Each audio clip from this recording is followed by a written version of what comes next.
attitude, emotion, belief, or behavior. The theory of cognitive dissonance holds that contradicting cognitions serve as driving force that compels the mind to acquire or invent new thoughts or beliefs, or to modify existing beliefs so as to reduce the amount of dissonance, that is, the conflict between cognitions. Experiments have attempted to quantify this hypothetical drive. The theory of cognitive dissonance was first proposed by the psychologist Leon Festinger in 1956.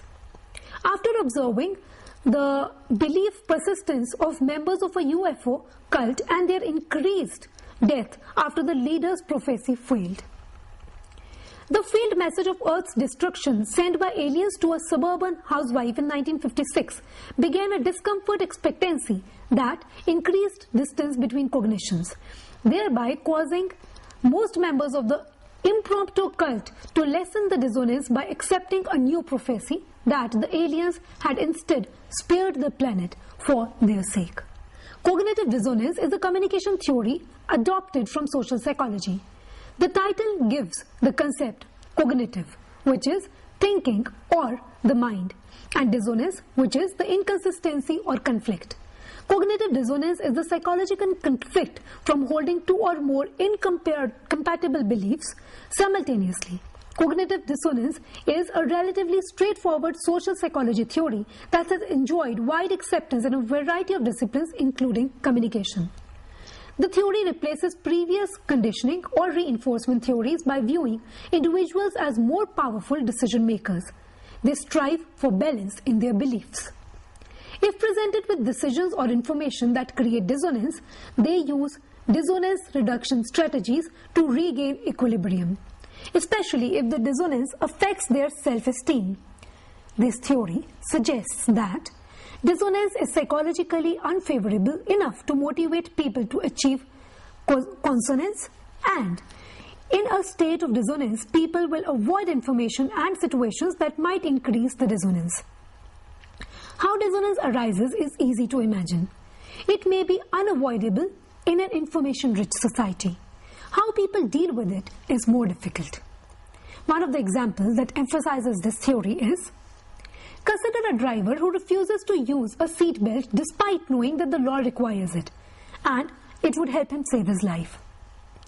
Then, a news report or a friend's car incident stunts the skull-face into facing reality.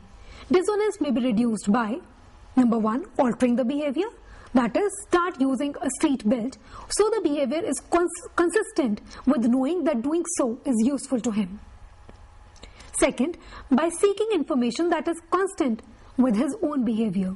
For example, airbags are safer than seat belts. If the driver never faces a situation that threatens the decision not to use a seat belt, then no dissonance action is likely, because the impetus to reduce the dissonance depends on the magnitude of the dissonance held. A good instance of this theory in your day-to-day life would be, for instance, you do not like a certain political party which is ruling your country at present. However, a report comes after 3 years that in these 3 years inflation has fallen down, our country has gained more repute in the international market. Now, you are in a level of cognitive dissonance. You do not agree to a fact, but certain facts are telling you to agree to it. How do you reduce your dissonance now? By either saying, okay, well, I agree that this party is good, or by fishing out certain reasons why this party is bad, by trying to find out what wrong has happened in the reign. So, either you accept the facts or you search out certain other facts to rely to your own judgment, thus reducing the level of the cognitive dissonance. This theory, after the hypodermic needle theory, has gone through many steps, and at last, by assuming audience as passive, the cognitive dissonance theory says that the audience is active and he wants to reduce the dissonance level and stick to one level. So, now to summarize whole of this lecture, we can say that we began with the bullet theory that implied mass media has a direct, immediate and powerful effect on its audience. The mass media in the 1940s and 50s were perceived as powerful influences on behavior changes.